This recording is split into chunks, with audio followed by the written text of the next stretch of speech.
الدراسة بدأت وأظن إن إحنا محتاجين حاجة حلوة كده تقوينا على الأيام اللي إحنا داخلين عليها، وحاجة كمان تنسينا كل اللي فات. كوباية دقيق، عليها كوباية حليب،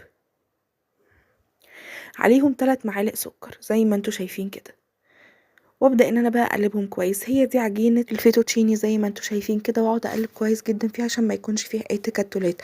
انا كان عندي فيها تكتلات طبعا، قمت حطيتها في الام وجبت المكسر ضربتها واتاكدت ان مفيهاش اي تكتلات خالص، وبدات ان انا انزلها في الطاسه طبعا موطيه النار عليها، وافردها كويس جدا لحد ما الجنب اللي تحت يبدا يتشمع، اقوم قلبها زي ما انتوا شايفين، ما نحمرهاش جامد. بعد كده بقى بدات ان انا اقطع الكميه اللي انا عملتها كده زي ما انتوا شايفين وافرقها عن بعض. شويه موز بقى، في الأوقات دي كنت باسيح الشوكولاتة، كان عندي سيحت بقى الشوكولاتة طبعًا وحطيتها من فوق، يا لهوي يا لهوي! وحطيت شوية حليب مكثف وشوية شوكولاتة شيبس، يا خرابي على الجريمة اللي إحنا عملناها، وألف هنا وشفا. ما تنسوش بقى اللايك والشير والسبسكرايب.